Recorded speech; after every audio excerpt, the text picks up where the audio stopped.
هذا النور شفاء صدور. اعوذ بالله من الشیطان الرجیم. بسم الله الرحمن الرحیم.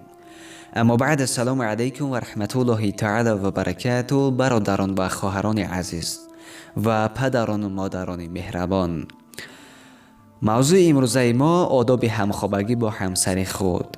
جوانان و خواهرانی که در جاده زندگی قدم‌های خویش را می‌گذارید، همخوابگی با زن این خوبی دارد، زیرا نفس شما آرام می‌گیرد. هنگامی که مرد و زن با هم خانه‌داری کنند، نباید از دایره شرایط اسلامی دور شوند، زیرا باعث گناه بر آنها بودن نسبت زن ظلم حساب می‌شود. جوانان عزیز دقت کنید، زیرا هنگام همخوابگی وظیفه‌های زیرین را دارا هستید و باید اجرا کنید. در حدیثی از متفقون علیه آمده است که رسول اکرم صلی الله علیه و سلم می‌فرمایند: هرگاهی که خواستید با همسر خود همبستری شوید، بگویید بسم الله الرحمن الرحیم.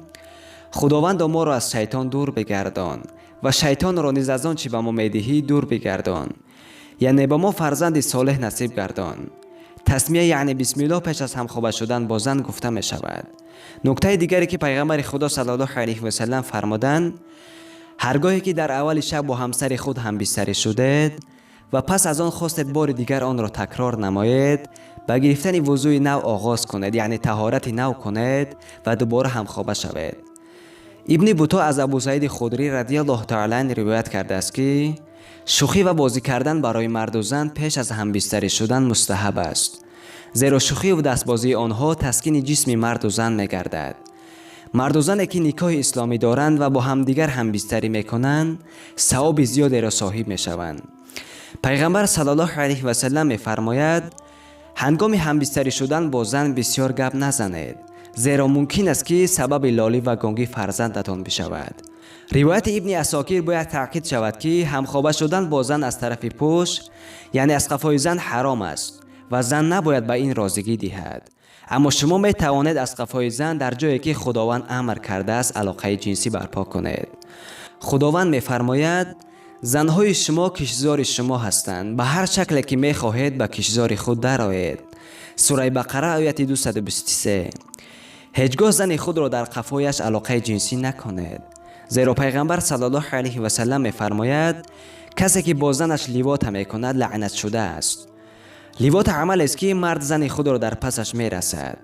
اکثریت جوانان و با زنهای خود مثل مردم غرب همخوابگی می‌کنند، یعنی زن خود را در دهانش و یا در پسش و یا دیگر اعضای بدنش می‌رسند که این گناه نابخشودنی است. پیغمبر اکرم صلی الله علیه و سلم می‌فرمایند: استوصوا بالنساء خیرا، با زنها معامله خوب کنید. پس ای جوانان عزیز، چرا با زنهای خود مثل مردم یهود و مردم کفار همخوابگی میکنی؟ آخر نام همه ما مسلمان است. خداوند قوم حضرت لوط علیه السلام را برای آن نیست و نابود ساخت که آنها با زنهای خود در قفایشان میرسیدند و حتی مردها با مردها و زنها با زنها همخوابگی میکردند. از این خاطر پروردگار نیستشان کرد. دوستان عزیز، با زنهای خود مثل مردم بیدین و مثل حیوان همخوابگی نکنید، شاید غضب خدا شود و ما را هم نیست و نابود سازد. مادران و خواهران خویش را پیش چشم بیارید و به قدر زن حلالی خویش برسید. دوستان من، کمی اندیشه کنید. آخر با زبان نام خدا را میگیری و آیت‌های قرآن را میخوانید، پس چرا در دهان و یا دیگر اعضای آن همخوابگی میکنید؟ دوستان من، آخر این کار شما گناه است. پیغمبر خدا صلی الله علیه و سلم می‌فرمایند: پیش از همخوابه شدن با زن اول او را بوسه کنید و سخنهای خوب گویید و بعداً همخوابه شوید. اگر زنی که شوهرش را همخوابه شدن نماند، پس ملائکه های خدا تا روز شدن برای این زنی که شوهرش را راضی نکرده است لعنت میگویند. در زمان رسول خدا صلی الله علیه و سلم، صحابگان از پرسیدن هیچ گونه سوالهای مخفی شرم نمی داشتند، بلکه حبیب خدا صلی الله علیه و سلم نیز تاکید می‌ساخت که هر چیزی را که نمی‌دانید پس بپرسید. بهترین وقت همخوابه شدن با زن حلال خود 3 ساعت بعد از طعام خوردن است.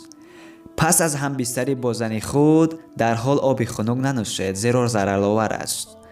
بهترین چیز خوردن پس از همخوابه شدن شیر تازه می باشد. بهشتی گوهر، صفحه 787، جلد 11.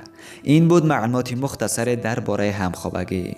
دوستان من، خدا نگهبانتان. سلام علیکم و رحمت الله و برکاته.